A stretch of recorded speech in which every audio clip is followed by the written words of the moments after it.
Bem, boa tarde a todos. Vamos dar início hoje a mais um seminário integrado, Zatsaburo Massuda. É um prazer contar com a presença de todos aqui. E hoje temos uma convidada especial, né? A doutora Ana Dias Chiarutini, da Universidade de Toulouse. Professora, nós agradecemos a sua presença, né, no nosso programa e passamos a palavra para você, esperamos que você possa fazer a sua apresentação, né? E é uma satisfação tê-la presente. E agradecemos também a professora Andréa Góes por contribuir para que essa tua presença fosse possível aqui. Então, fique à vontade. Muito obrigada pelo convite a todos, muito obrigada a todos de estar aqui presente hoje. Queria só mandar um grande abraço também para os estudantes que encontrei na PUC e que estão também aqui.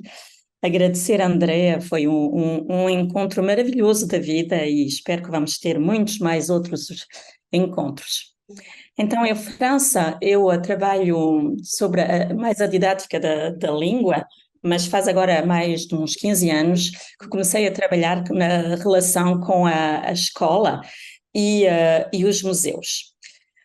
Hoje, o que eu vou apresentar é um pouco o panorama dos museus de ciências que existem e de que maneira, com, claro, um ponto de vista mais francês que internacional, mas vou fazer uns pequenos tops aqui no Brasil do que eu começo a conhecer, e isso vai nos permitir depois também de discutir. Portanto, vamos ver como é que o ensino das ciências também pode evoluir para que esse encontro, museus de ciências e ensino das ciências, finalmente chegasse a um encontro que permite hoje uma relação que é das mais importantes para nós em França. O que é preciso saber também é que em França as visitas escolares são obrigatórias, elas são prescritas, estão no programa, o que faz que nós temos trabalhos que são importantes, mesmo se, como eu digo sempre, não somos muito não somos muitos a trabalhar sobre essas questões.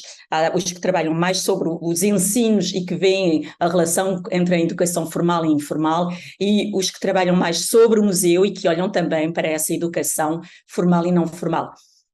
Não é exatamente o meu ponto de vista, é realmente de me pôr ao meio e de olhar o que se passa entre os ensinos e uma educação muito mais formal, claro, e o que se passa quando a escola vai ao museu. Portanto, eu penso que posso compartilhar o meu ecrã. Vocês veem bem?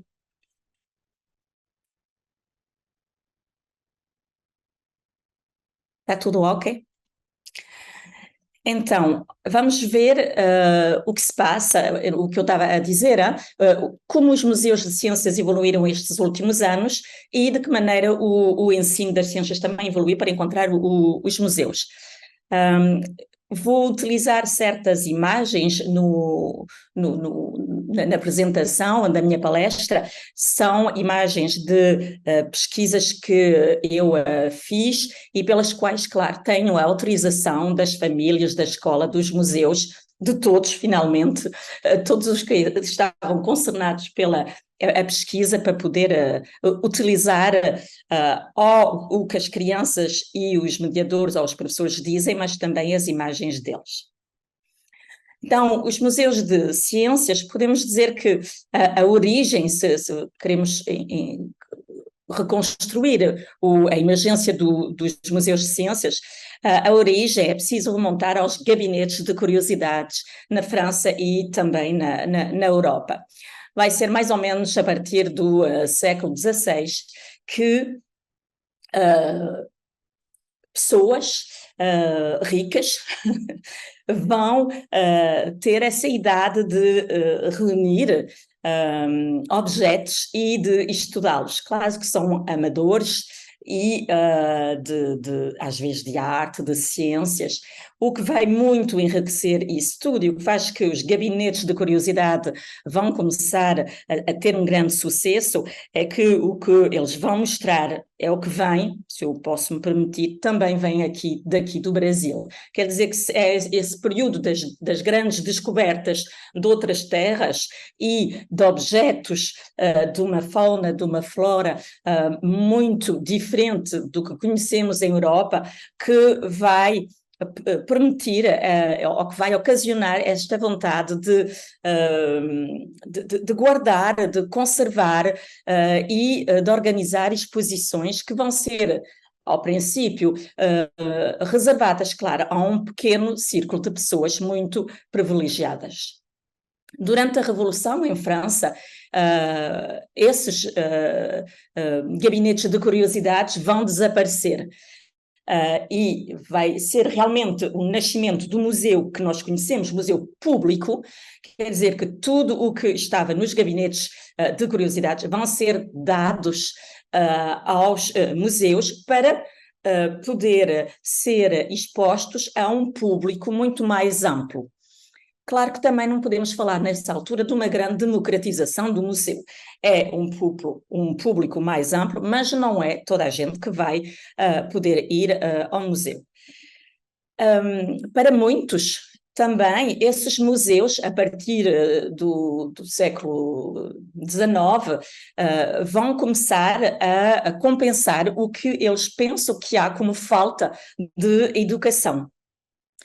Portanto, eles pensam, pessoas que trabalham nos museus, pesquisadores de ciências em particular, pensam que o desenvolvimento desses museus e dessas coleções que permitem organizar exposições vão permitir também de educar de uma maneira que a escola não pode educar. Portanto, a primeira relação entre os museus de ciências e o ensino das ciências é mais uma relação de tensões. Quer dizer que o museu pensa que ele vai poder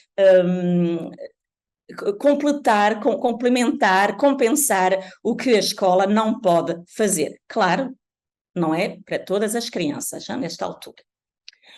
Os museus de ciências vão ter duas grandes orientações, se eu posso dizer assim. Nós temos em França o que chamamos de muséums, que são os museus de história natural, e aqui no museu temos um museu muito famoso, que é o Museu de História Natural e Antropologia das Américas, se eu não me engano é o Museu Nacional, que foi aberto em 1818 e que conheceu, 2 séculos mais tarde, um grande incêndio, e uma parte incrível de perto das coleções. Mas, portanto, vamos ter esses museus mais orientados pela história natural, pela história do mundo, e com coleções em geologia, em paleontologia, em botânica, em zoologia, antropologia, biológica, arqueologia e etnologia. Vão ser mesmo museus que vão ser organizados com salas à volta dessas coleções. Aqui vocês têm uma imagem que eu penso que vem do Museu Nacional Brasileiro, mas eu penso que é uma imagem antes do incêndio. Vão haver outros museus que vão aparecer com uma evolução das ciências, claro, que está ligada ao aumento da revolução industrial. Vamos ter grandes exposições nacionais. Nesta imagem nós temos aqui uma imagem de uma fotografia do Museu de Boston, que é um dos maiores, sim.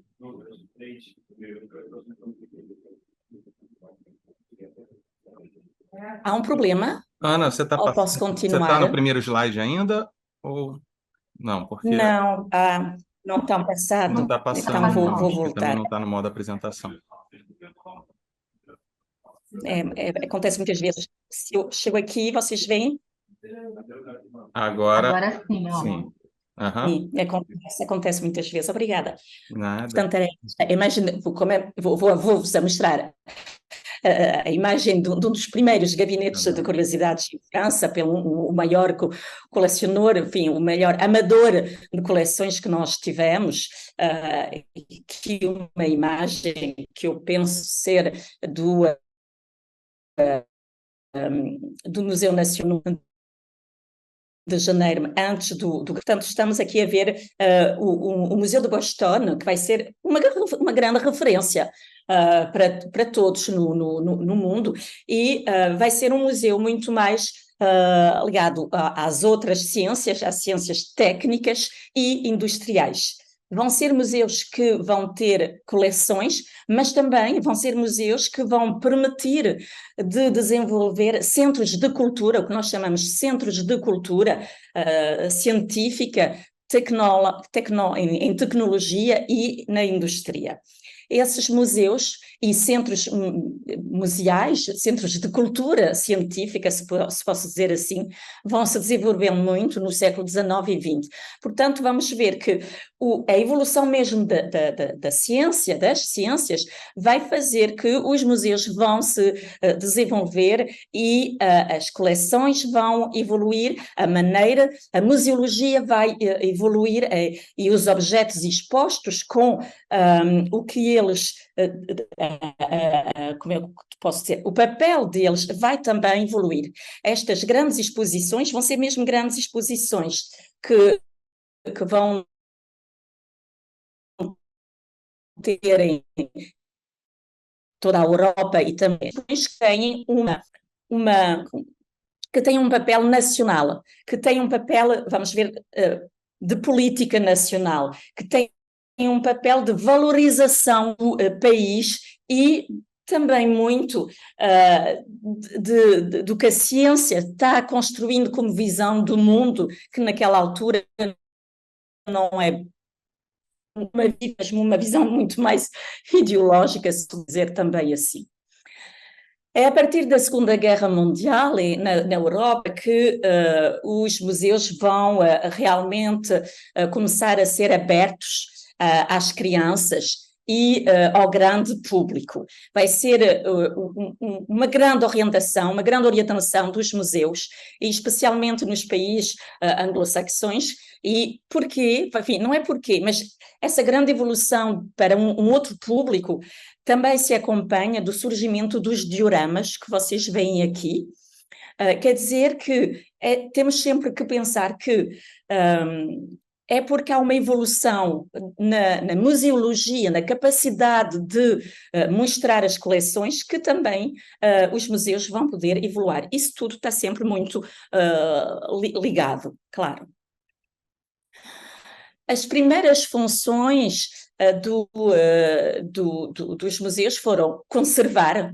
Conservar é mesmo a função primeira, é o papel primeiro, quer dizer, conservar traças da nossa humanidade, da nossa terra, da evolução da humanidade e do mundo, para dizer de maneira muito rápida. A outra função foi sempre estudar, mas estudar mais para um público muito eletivo, claro, ao princípio. E depois apareceu esta ideia de promover e de gerenciar as coleções do museu e de fazer das coleções exposições que vão se abrir cada vez mais a um público muito mais democrático.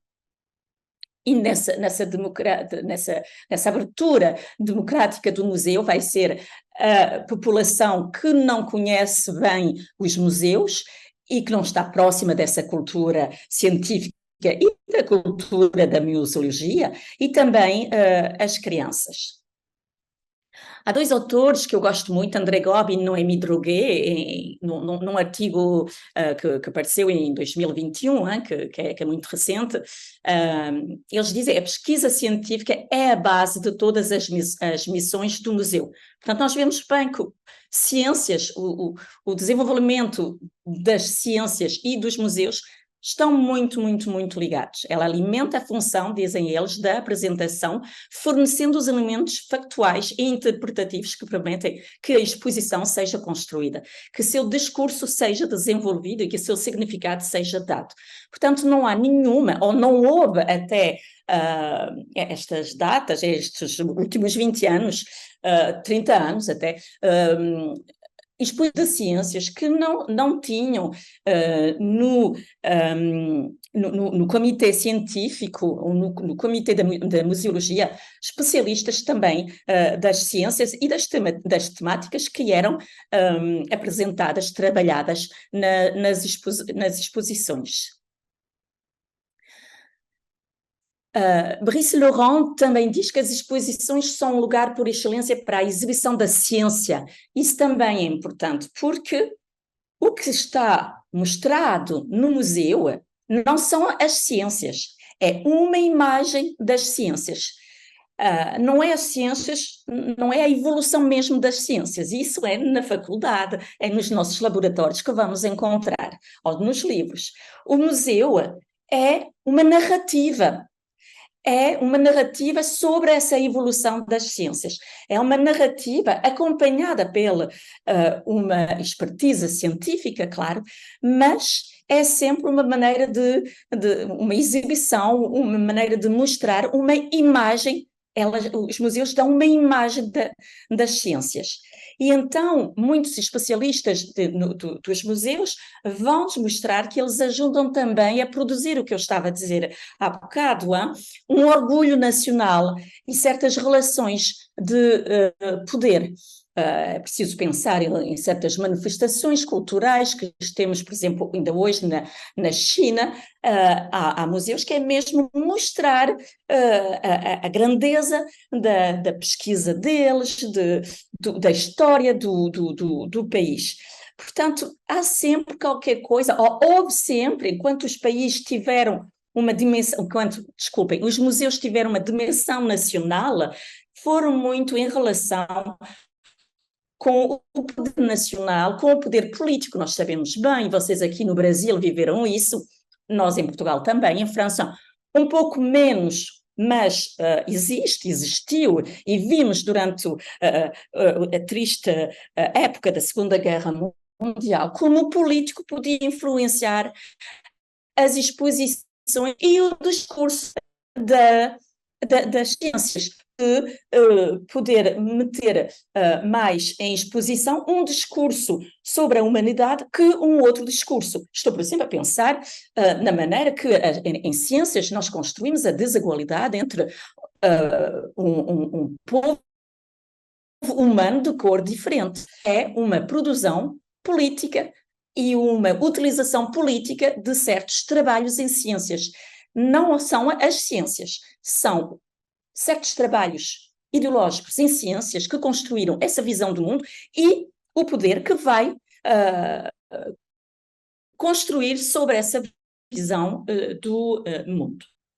A Maria Margarete Lopes, que é brasileira, diz que no século XIX os museus desempenhando mais o que é apenas uma função de pesquisa especializada. Eles também atuavam com símbolos que sustentavam as identidades nacionais. Portanto, vai ser realmente uma imagem das ciências e uma de ciências que vai ser feita nos museus com esses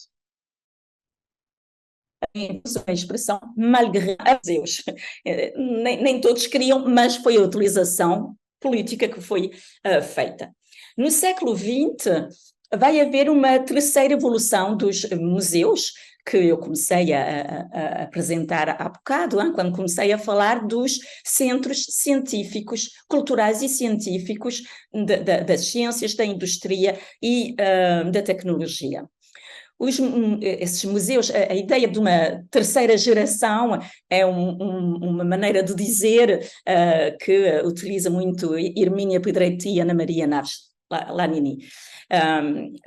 Para eles, os museus tradicionais, os que eu venho de apresentar, estavam mais preocupados em apresentar leis que se criam, que se pensavam universais, tipos de fenómenos abstratos que transcendem o tempo e o espaço. A partir da Segunda Guerra Mundial, vamos ter um modelo do Centro de Ciências que vai ser interativo. Quer dizer que a democratização, a abertura do museu para outros públicos e, particularmente, para o público escolar e para as crianças fora do tempo escolar, vão trazer uma nova, o que nós chamamos uma nova metodologia na museologia, e vai ser caracterizada pela uma maneira de pensar as ciências de maneira interativa. É isso que está surgindo nessa época. Vocês veem aqui nesta fotografia de um museu, La Cité des Sciences, em Paris, um museu também muito, enfim, museu, um centro cultural ao lado de um museu muito conhecido, penso eu também, no mundo inteiro, pelo menos temos visitantes do mundo inteiro. A ciência começa a ser pensada nos museus como uma prática. Temos que ter uma interação oral, oral com uma mediação que vai começar a poder falar de ciências a crianças e ao público escolar cada vez mais novo, mas também uma mediação e uma concepção das ciências que é interativa no senso de tocar, de mexer, de experimentar.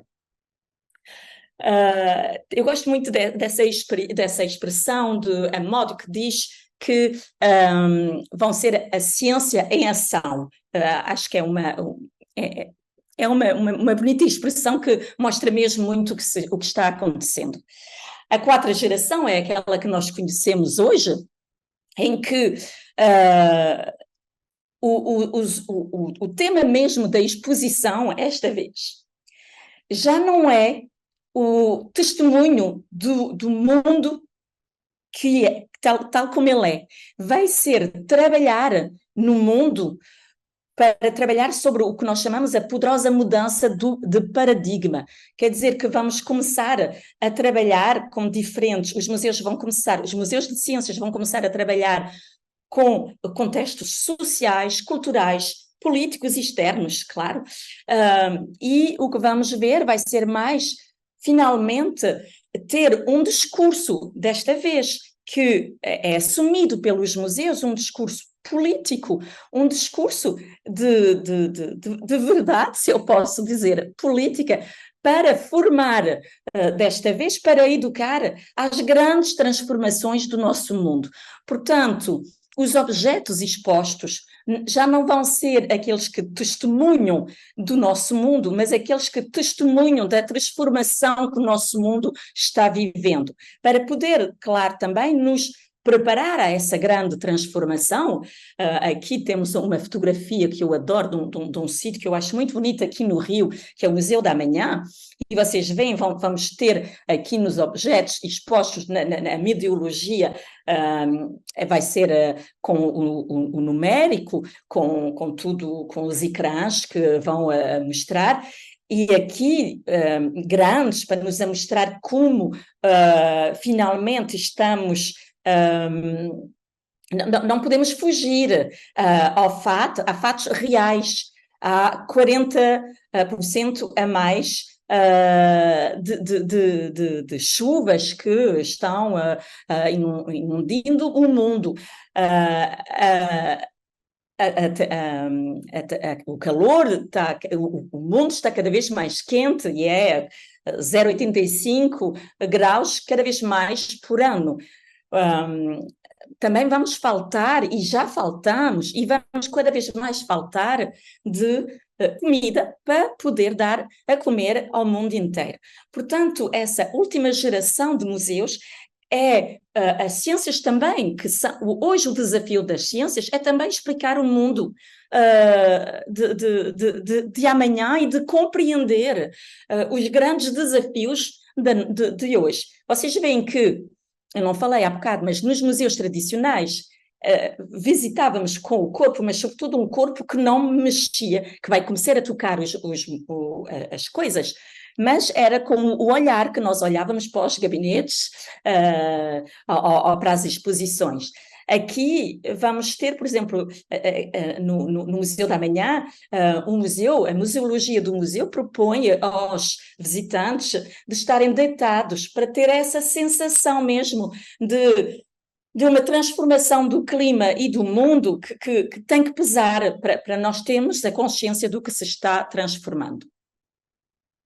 Aqui é um outro museu, claro, sobre também o gênio, porque não é só o que está à volta de nós, também somos nós que nos estamos transformando com as descobertas muito importantes e talvez mesmo a transformação da nossa própria humanidade.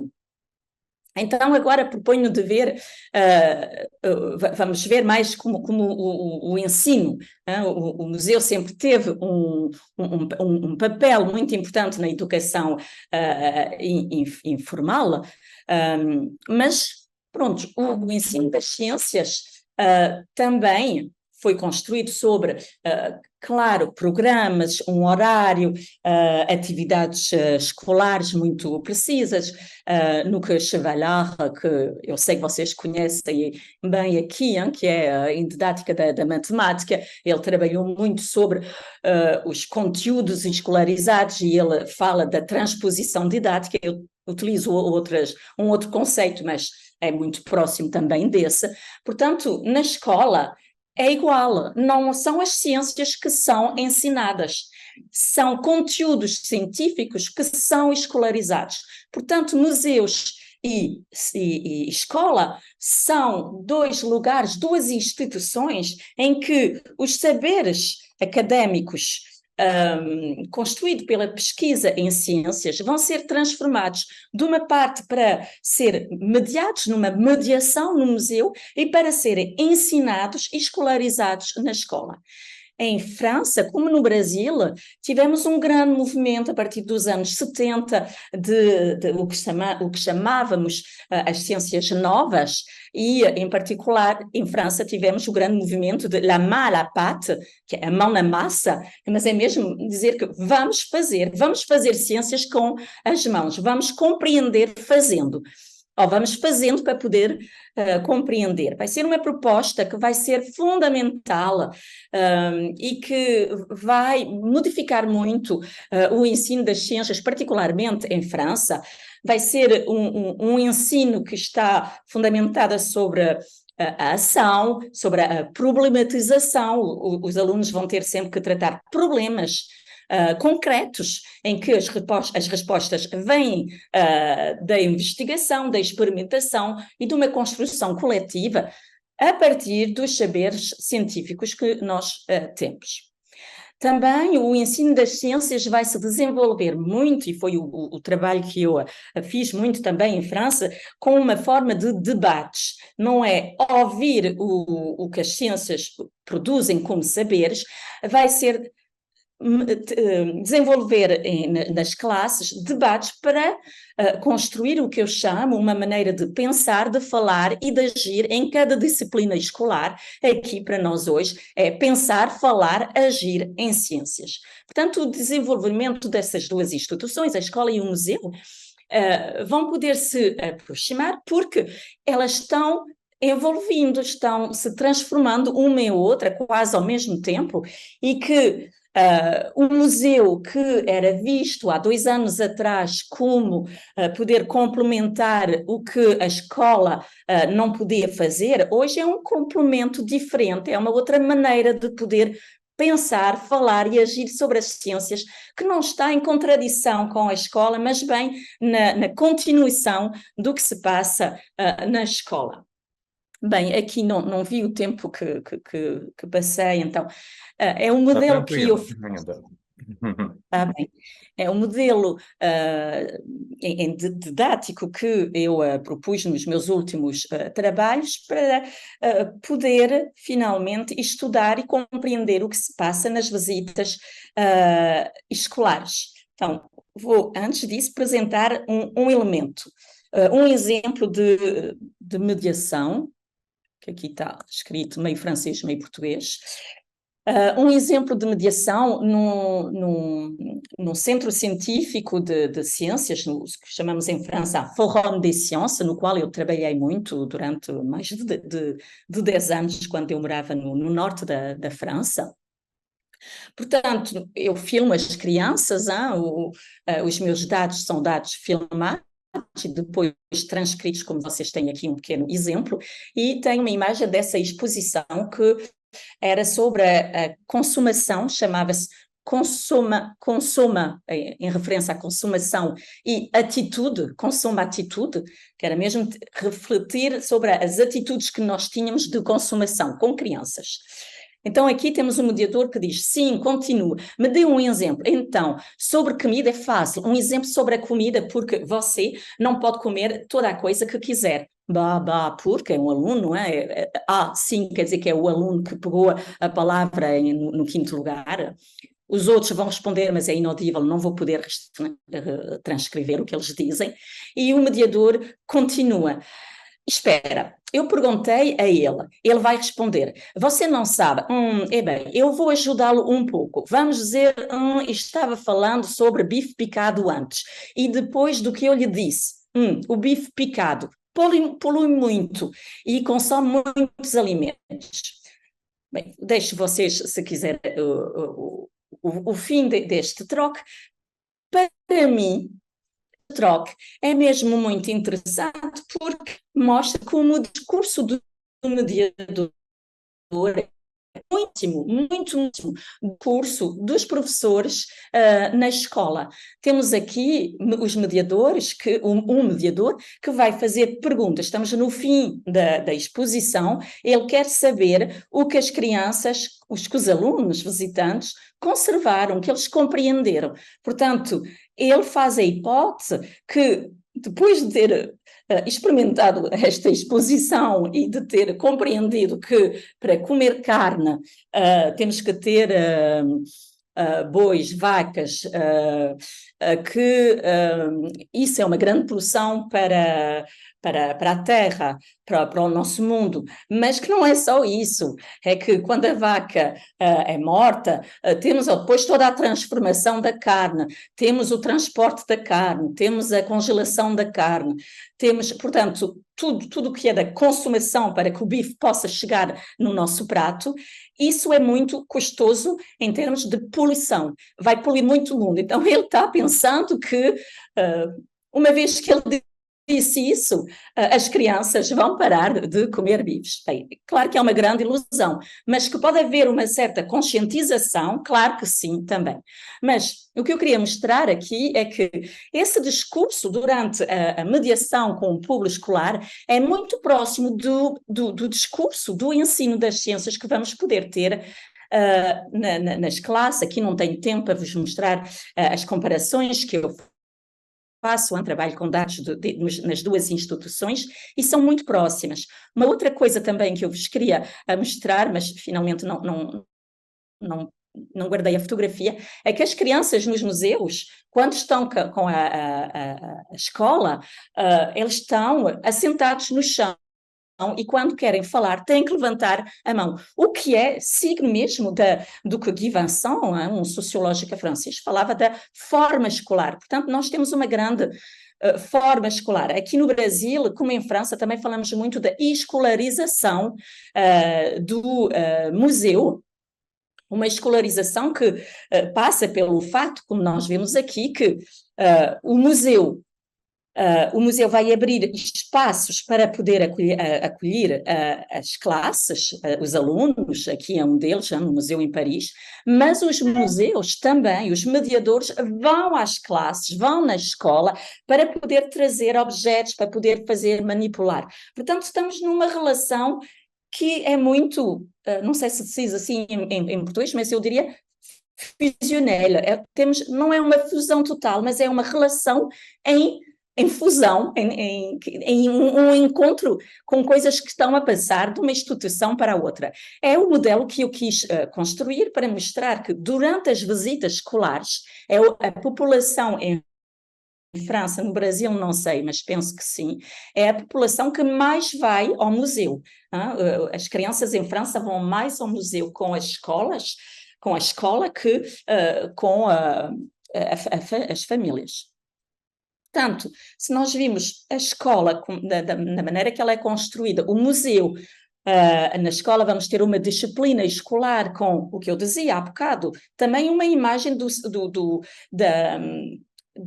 ensino das ciências, mas é uma imagem que não é escolhida pelos docentes, é uma imagem que é aquela do programa do ensino das ciências. O programa escolar que foi escolhido pelo aqueles que escrevem os programas, nós é o Ministério da Educação Nacional em França.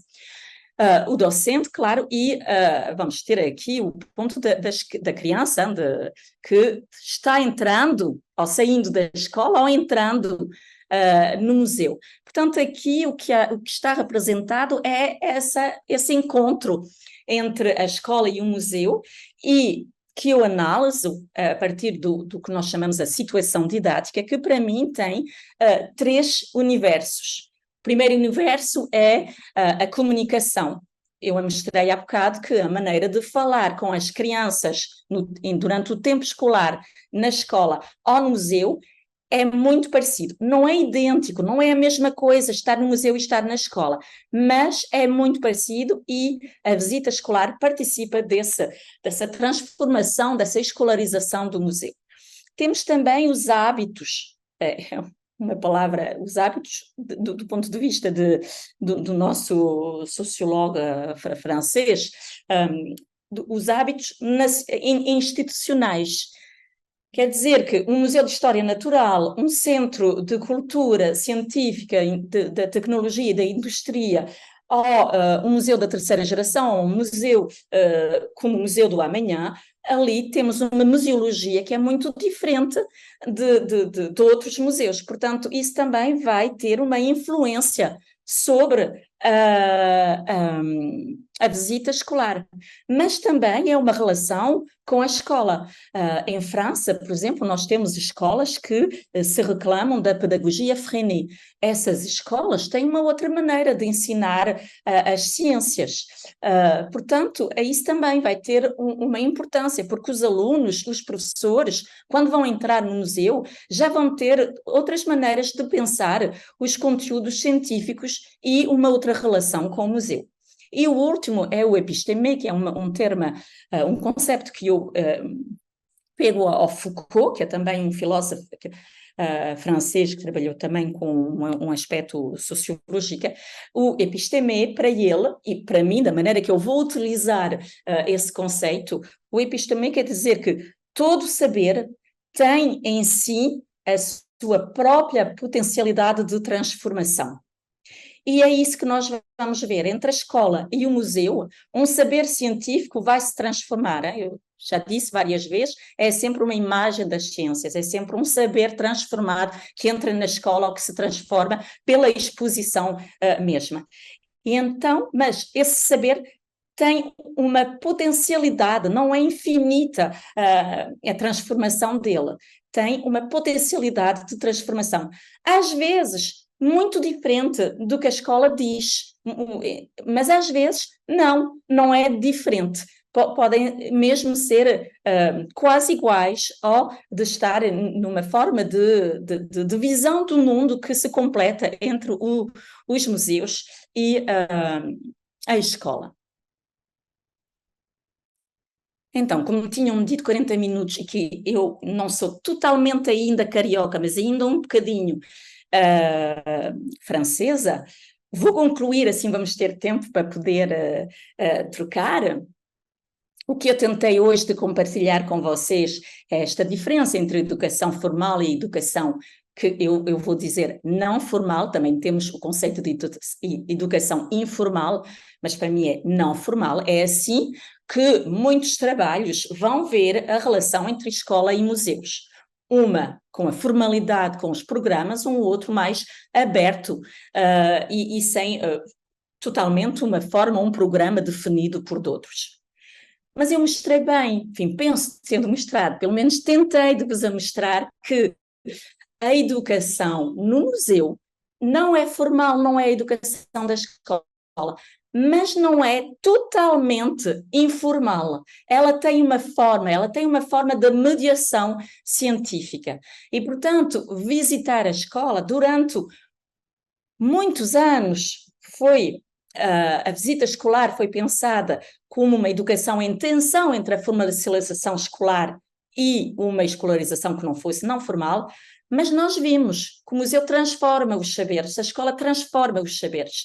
E então, o que eu mostrei nos meus trabalhos é um encontro entre essas duas instituições que vão construir de maneira conjunta ou em tensão, em função dos saberes, dos objetos, das questões que são postas pela exposição e pelo que é trabalhado em classe, na escola, vamos ter uma visão para construir uma visão do mundo, que não é aquela do nosso passado, mesmo se fica, se existe, mas muito mais uma visão para nos preparar todos para esta transformação que já começou e que está a escrever o amanhã.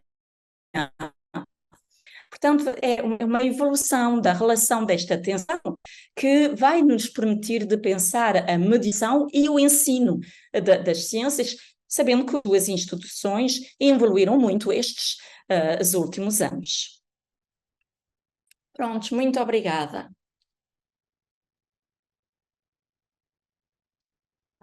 Excelente apresentação, Ana. Muito bom ver toda essa construção em relação aos museus, da importância deles e da importância deles na educação, né?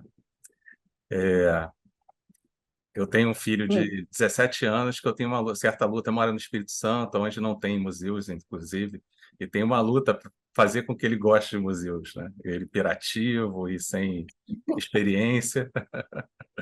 Então, acho que a gente está um pouquinho atrasado ainda, né? Não sei quantos museus você já conhece aqui no Rio de Janeiro. Eu queria até a sua opinião, a diferença, né, do que você enxerga Alguns. em termos de lá. Professora Andréia, obrigado. Eu ia justamente, Ana, super obrigada, maravilhosa palestra, bem um pequeno histórico sobre os museus, e aí a gente começa a pensar. Eu ia perguntar o que o Danilo perguntou, do que você já viu aqui, então, sua experiência no Rio. Quando você começou a falar o gabinete de curiosidade, eu já imaginei aqui o Dom Pedro II, que era o nosso cientista, né? E como é que ele começou a organizar as pequenas coleções para os nobres daqui da região. E eu sei que você já teve a sua experiência no Museu do Amanhã, então esse, esse fio que você foi tecendo, eu achei tão bonito já desde o Dom Pedro II, eu imaginando o Gabinete de Curiosidade no Rio de Janeiro, e o que a gente tem hoje, o Museu do Amanhã. Então, como é que você vê isso assim, em termos de Rio de Janeiro mesmo, né, na sua imersão de Rio de Janeiro nesse momento? Sim, então, ainda não vi muitos museus, eu ainda não vi todos os museus que eu queria os ver, todos, claro. Vi mais museus de arte, porque também trabalho muito nisso, mas no que eu vi, no que eu estou percebendo também aqui no Brasil, eu acho que os museus no Brasil estão se desenvolvendo exatamente como na Europa e com aspectos da museologia do mundo anglo-saxão, do mundo da América do Norte. Finalmente dizemos anglo-saxão, mas é só eles, os americanos do Norte. Achei também o que me marcou muito também aqui no Brasil, por exemplo, o que me marcou muito no Brasil, que eu vejo muito pouco em França, é uma maneira de afirmar. Eu tive essa discussão nos cursos que eu tive aqui na PUC, uma forma de identidade. Eu falei para eles, uma forma de identidade brasileira. Eu disse, mas o que é esta identidade brasileira? Uma identidade da diversidade. Há uma grande maneira aqui, eu acho, no Brasil. Por exemplo, fui ao o Museu de Arte do Rio, que está em frente do Museu do Amanhã. Uhum. Estamos mesmo a promover a cultura brasileira, mas a promover uma cultura que, em certos aspectos, em França existe, mas não vai entrar nos museus, ou vai estar em museus, em salas de museus, mesmo a sala final. Eu achei que aqui há uma atenção muito grande a trabalhar sobre a diversidade da cultura portuguesa, da cultura brasileira, porque estou a falar português, da cultura brasileira e da história, de querer mesmo enfrentar a história do Brasil e de com isso entre ontem e amanhã. Estamos num presente que está mesmo em tensão ontem e amanhã. Eu acho que em França, por muitas razões culturais, estamos do que nós chamamos de correto. Temos que não vão, que não são, não há diversidade da cultura francesa. Portanto, eu achei isso muito claramente, porque assim não consigo com toda a complexidade. Não é um mundo mágico, não é um mundo. Não, há muitos problemas. E isso entra no museu. As exposições vão poder trabalhar disso. Eu achei que isso é mesmo uma das grandes diferenças. Não deixa de ser um retrato da sociedade, né? Exatamente, é sempre uma imagem do que nós somos e da maneira que nós pensamos. E os museus podem, eu penso que os museus podem ter um papel nessa transformação do nosso olhar do mundo e de ver que não é só o discurso da escola, não é só o discurso da família, não é só o discurso das religiões, também há um discurso que vai ser artístico, que vai ser científico, que vai ser de uma maneira que alguns dentre nós estamos a construir o mundo da manhã, estamos a dizer, atenção, passa-se isto, passa-se aquilo, e estamos a ver isso. Em França, por exemplo, podemos falar do clima, claro, ninguém discuta, o clima está aumentando, mas as proposições não podem ser, porque da maneira económica não é possível. Então há coisas que nem se fala. No país da grande liberdade, da democratização dos direitos dos homens. Está bem, é isso a realidade hoje em França. Danilo, antes de você abrir para as outras, só fazer uma última pergunta para a Ana. Eu queria saber se ela tem, se ela deve ter um bom conhecimento sobre os modernistas, aqueles da década de 20, 30, tipo Tarsila do Amaral, aquele pessoal, o Abapuru. Como é que aquilo tão brasileiro, tão revolta assim daquela época, já de 100 anos agora para a gente, como é que você vê isso na nossa arte? Ana, como é que você acha que aquilo teve valor?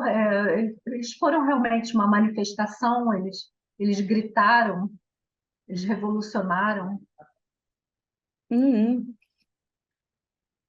Eu acho que o museu ainda hoje testemunha disso e continua a dar valor. Fui no museu este fim de semana passado, o fim de semana passado fui ao museu da arte contemporânea, sabem, aquela, parece um sucubo volante, do outro lado do O rio. de Niterói, Museu de Arte Contemporânea. E há uma exposição, portanto, há, claro, o combate do povo preto aqui no Brasil e coisas muito importantes. Vou voltar nisso, porque fiquei muito emocionada com o que eu li, com o que eu vi. Mas, por exemplo, lá temos duas grandes salas e na segunda sala, naquele museu, temos um grupo de... como é que eu posso dizer, de um povo que mora na Amazónia e que vem testemunhar com imagens. Eu acho isso muito, muito interessante. A maneira que eles vão nos confortar à visão que nós temos do mundo.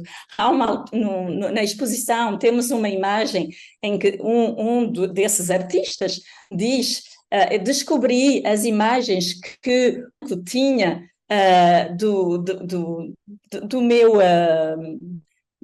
do sítio onde eu vivo. Então, essas imagens, diz ela, quando eu descobri essas imagens, a procurar onde estava esse mundo. E como essas imagens não me falavam, fiz as próprias imagens do meu mundo. E quando nós comparamos as duas imagens, as imagens, o olhar do homem branco sobre a Amazónia, se posso dizer, é um olhar de tudo o que é tradicional, tudo o que é um pouco caricatural. Quando o artista faz as fotografias do povo dele, não há nada de caricatura, são eles trabalhando com a floresta, são eles vivendo na floresta. E, portanto, é esses dois olhares que são importantes. E eu acho aqui, nos museus, vocês estão a conseguir fazer o que nós não conseguimos, que é de continuar a dar um lugar de palavras para aqueles que não podem ser ouvidos às vezes. Os museus estão jogando esse papel muito importante, eu acho, aqui no Brasil. E com esses gritos, essa grande cultura, a música do povo preto. Vocês veem, eu estou quase com medo de dizer negro, porque em França não se pode hoje dizer negro.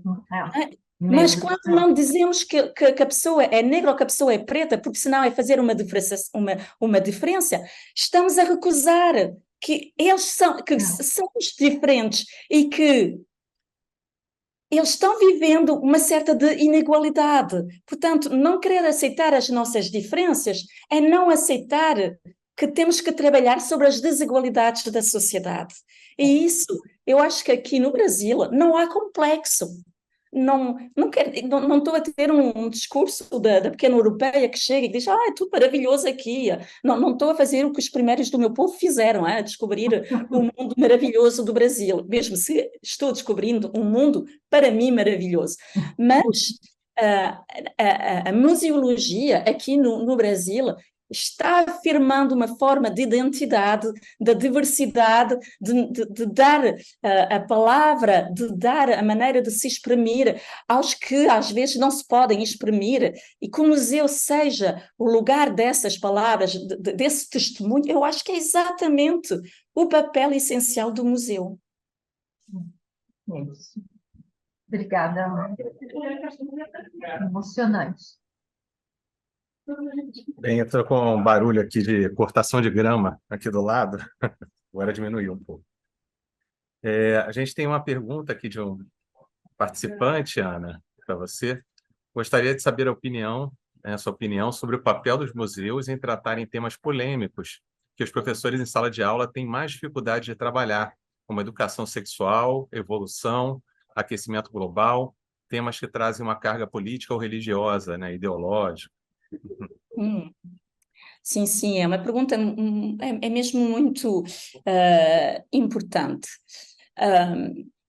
Pode ser uma maneira, durante um tempo, o museu pode ser uma maneira de trazer um discurso sobre essas questões, sobre esses temas que são difíceis a abordar na classe, por muitas razões, pela instituição, pelo funcionamento mesmo da escola, por causa do lugar das famílias, do lugar das crianças, de crianças, do papel da educação, da maneira que cada sociedade vê o papel da educação escolar. Portanto, os museus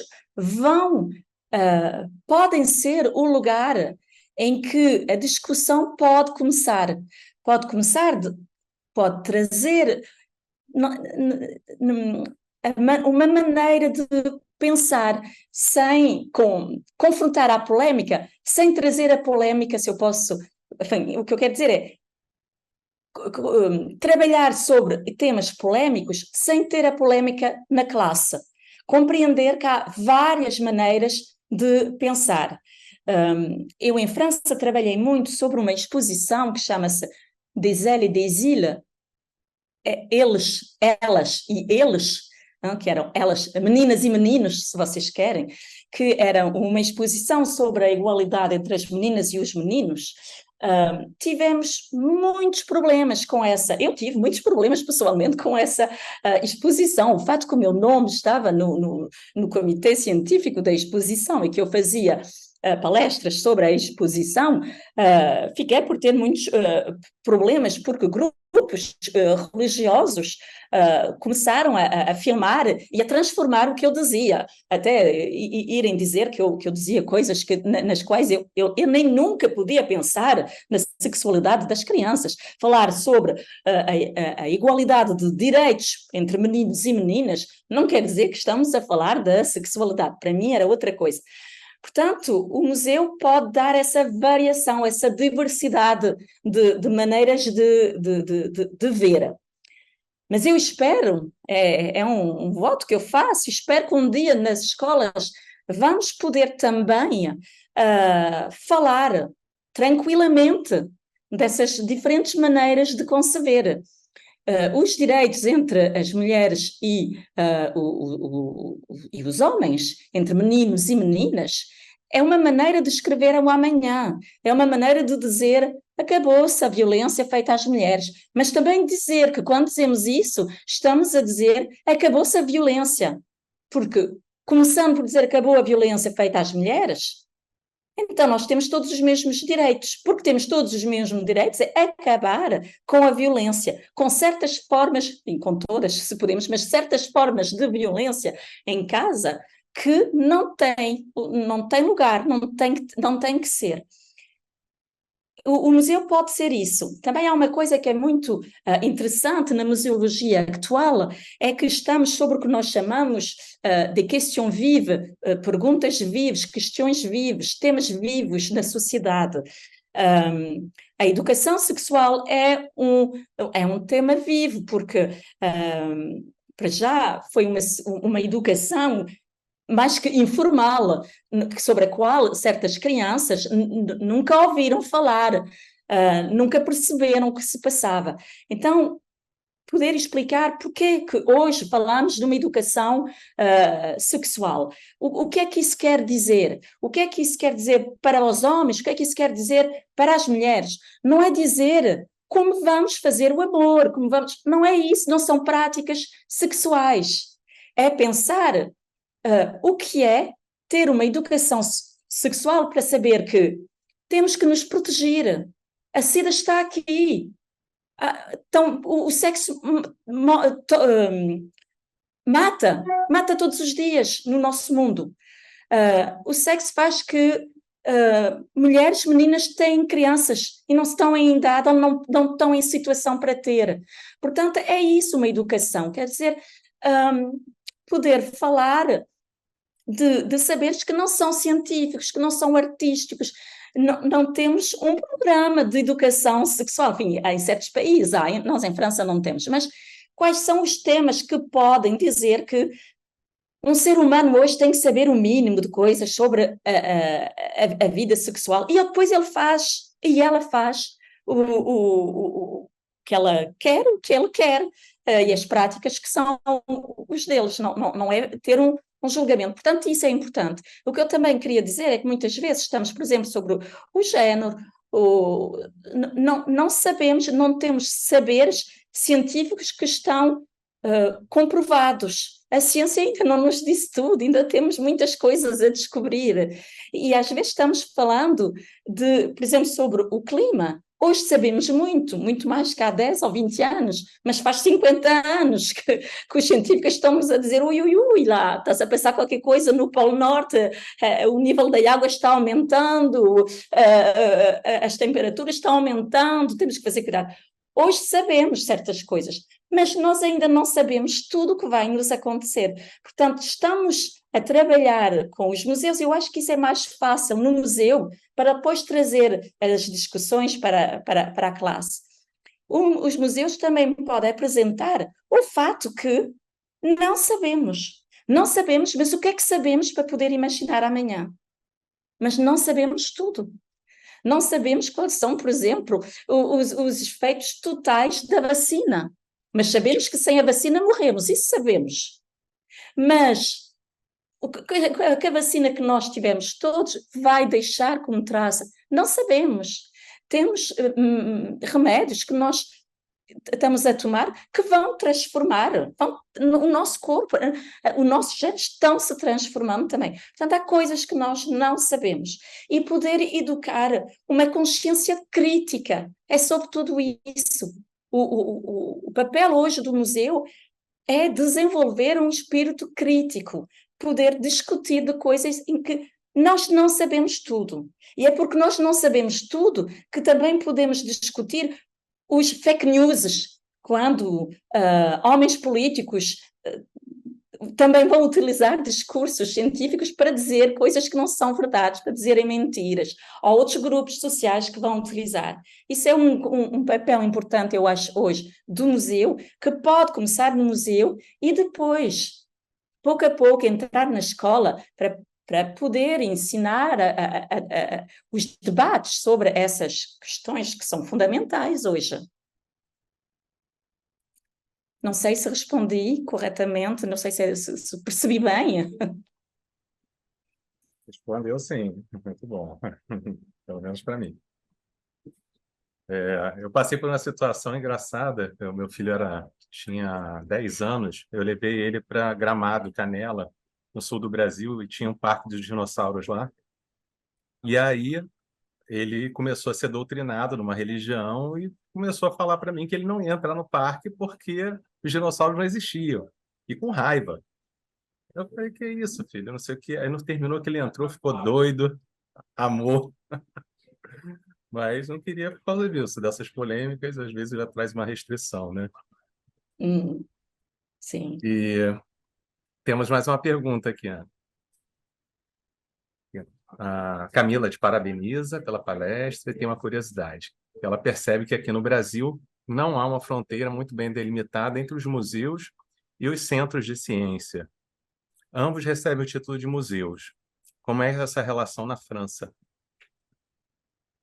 Sim. Então, talvez a Patrícia também possa dizer mais aqui no Brasil. Em França, um museu é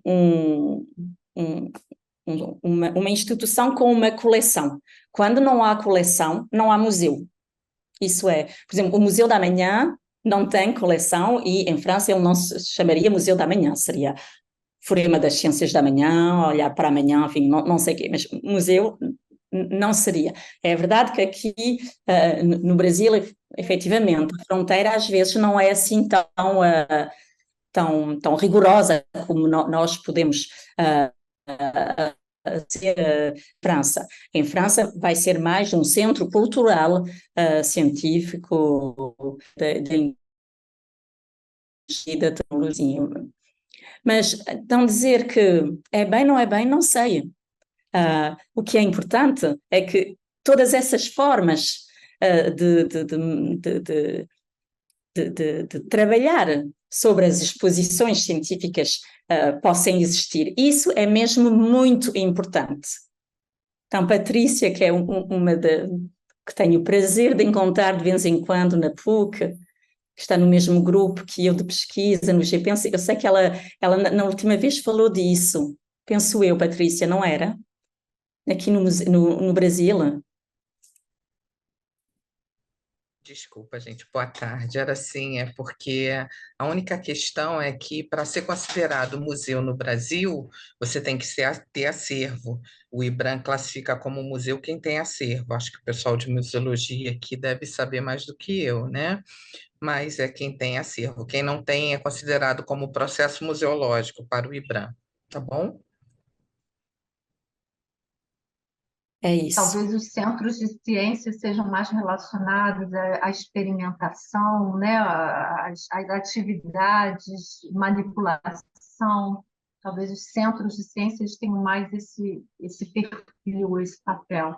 Realmente nunca parei para pensar. Aqui a gente chama tudo de museu, é verdade. A Ana tem razão, e sem ser a palavra apropriada, é verdade. Mas eu não sei, eu também não sou especialista.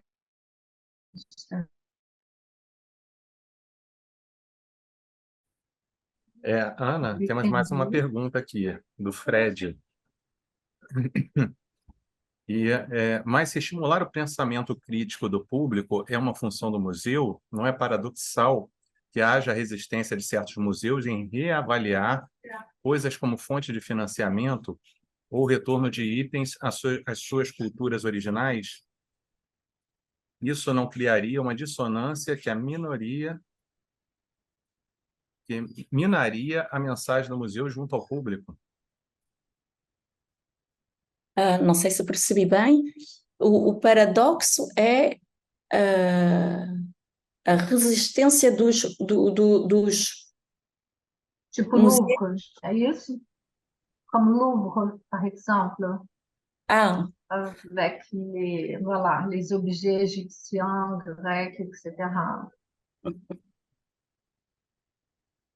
ai, ai. entendi bem a pergunta. Isso, então, não sei se percebi bem, mas estou pensando em uma coisa e depois a pessoa que fez a pergunta talvez possamos discutir. O museu, os museus, particularmente o Louvre, mas de outros museus, às vezes nós temos coleções que foram roubadas, que foram pillées, não sei se vocês percebem essa palavra, mas fomos ao Egito e voltamos. Pilhadas. É piagem. Voltamos com o que vinha do Egito. Às vezes houve entre governos uma certa forma de discussões e fomos retornando certas peças, certas coisas da história do país original disso. Mas tudo não foi retribuído, não. Portanto, o museu também podemos ver, também podemos visitar os museus como aqueles, como o Louvre, com essa imagem do mundo que foi que houve uma altura em que os homens foram em certos países e traziam o que eles queriam. E isso era suficiente para eles, para poder expor e ter um discurso sobre o que se passava no Egito, etc. Portanto, eu penso que não é isso a pergunta, não sei se é isso, mas os museus também têm, em eles, a história dos museus também pode ser polémica, também tem traça dessa história, também tem... também testemunha disso, também testemunha do facto que certas coleções não são muito democráticas, não têm muitos valores, mas a maneira que elas foram construídas não foram sempre com muitos valores humanos, e às vezes até contra o respeito dos direitos dos homens, que nós gostamos muito de vir chamar aos outros que os direitos dos homens existem, mas agora aplicá-los é outra coisa. Mas eu penso que não era isso a pergunta, não sei se...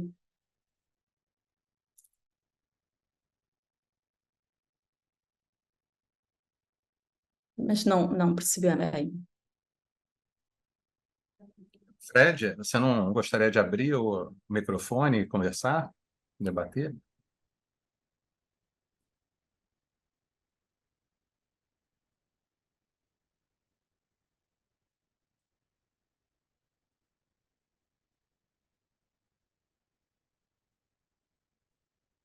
O Fred não está Ou mais está aqui, sem é microfone? isso? Eu acho que ele estava se referindo a esses museus, tipo o Jean Louvre, e a gente sabe como eles foram construídos. Eu acho que é isso que ele estava se referindo. Eu imagino que a grande fonte de renda que eles têm, é verdade, né, em Paris, com objetos que foram trazidos de outros lugares do mundo inteiro. Mas, bom, isso também é outra discussão, né? Isso aí é uma discussão forte, né, também, nesse sentido. Ah, tá, é repatriação. Eu acho que ele está falando do que a gente chama de, no caso do Brasil, por exemplo, de repatriação de bens de coleções no exterior. Então, algumas coisas são repatriadas, outras vezes são repatriadas em termos só de fotografias. coleções de plantas medicinais e herbários, muitas vezes essa repatriação, ela em termos de imagens, não é física. Uhum. Mas a gente tem conseguido repatriar algumas peças, não é? Eu tenho visto algumas reportagens da gente conseguir para os museus mesmo de história natural, peças ósseas e etc. para o Brasil. A gente tem conseguido fazer isso.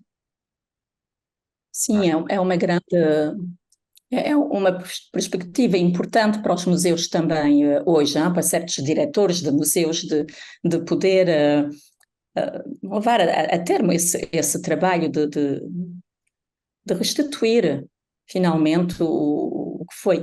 E então é restituir, mas não quer dizer que os objetos vão desaparecer completamente do museu, e, efetivamente. Às vezes são fotografias que ficam, ou vão ser o que eu chamo de artefactos, reproduções dos objetos, para explicar como é que o objeto chegou ali no Louvre, foi trabalhado no Louvre, foi conservado. A conservação é muito importante.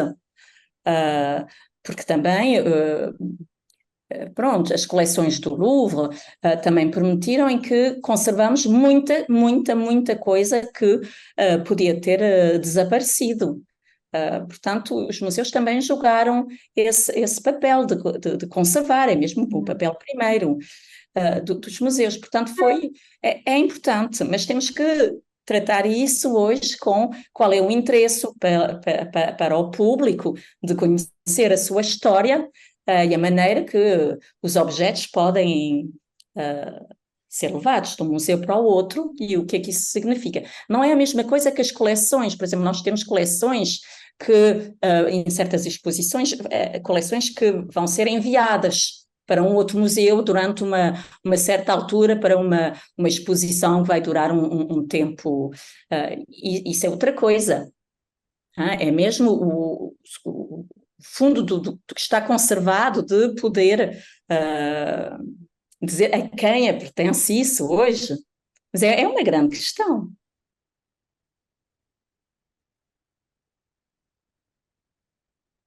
Temos mais uma aqui da Raquel, que gostaria de saber se há um movimento na França para que o público dos museus não esteja tão associado a atividades escolares. Se há um movimento para atrair famílias, que o museu seja tratado como lazer. No Brasil, muitas crianças só visitam museus em atividades escolares. Em França também, há muitas crianças só visitam no meio escolar, no contexto escolar. Desenvolvemos efetivamente muitas ações, muitos programas para poder trabalhar também com as famílias, de aproveitar essa saída ao museu, a visita no museu, para poder trabalhar depois com as famílias. Temos programas, por exemplo, e concursos também, como de formar as crianças a serem mediadores. Falamos de um programa que é Médiateur d'un jour, o Louvre-Lens, que é um museu numa cidade muito pobre do norte, que se chama Lens, e onde há um pequeno Louvre que lá está.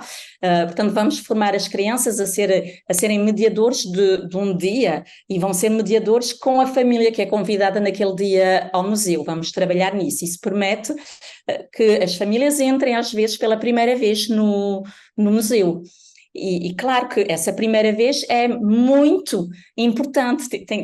Temos que meter tudo para ser uma grande experiência, para fazer que eles depois voltam. Portanto, trabalhamos assim muito com dar papéis às crianças, de desenvolver. Também organizamos outras maneiras de mediação. Eu trabalho muito com o corpo, e de poder exprimir com o corpo os sentimentos que pode provocar uma obra de arte, mas também pode ser um objeto científico, o genoma, vai poder provocar muitas coisas dentro de mim que eu vou poder tentar explicar com o meu corpo, e, portanto, vão ser espetáculos de dança com as obras, à volta das obras, expressões de sentimentos com o corpo, e sempre para as famílias, para poder trazer as famílias ao museu. Isso são, pronto, assim, experiências sobre as quais eu trabalho muito. Depois temos concursos nacionais, fazemos... os jovens os alunos têm que realizar um filme de 3 minutos com o celular, que fala de uma obra ou que vai falar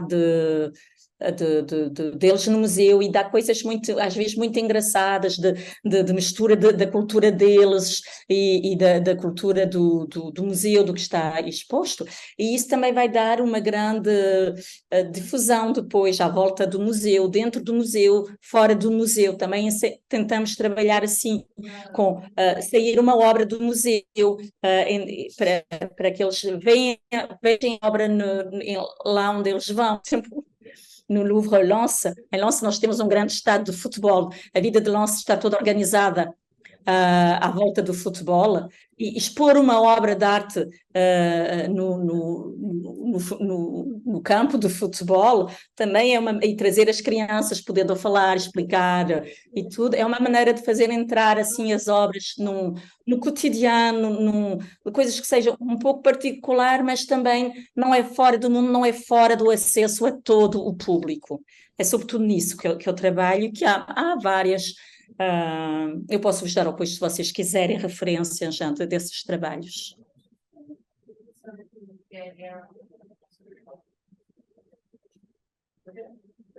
Bem, o Fred recuperou o microfone dele. Fred, você pode falar.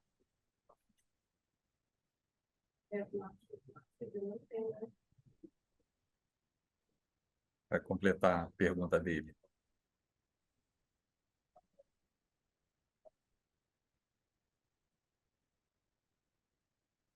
Vai conseguir abrir, Fred?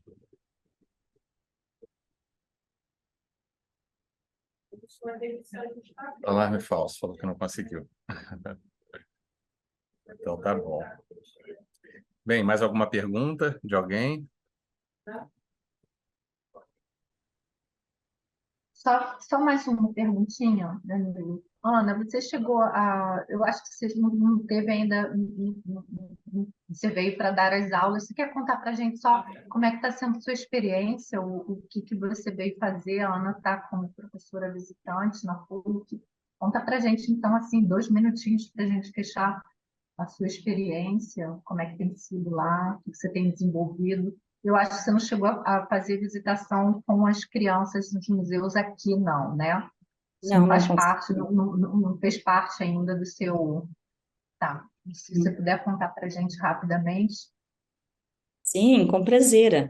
Então, sou professora visitante aqui 3 meses na PUC, trabalho no Departamento da Educação, fiz cursos de pós-graduação, com um grupo muitíssimo simpático, no qual falamos, o tema é infância e museus, e educação formal e informal, e, portanto, apresentei a maioria dos meus trabalhos, mas também de trabalhos franceses e de outros, e mais internacionais.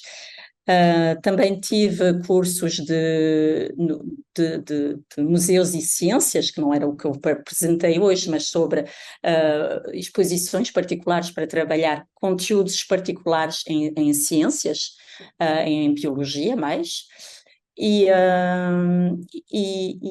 trabalho com o grupo do GPense, que trabalha atualmente sobre uma pesquisa muito interessante, com mais de 300 museus aqui no Brasil, sobre o que se passou durante a pandemia.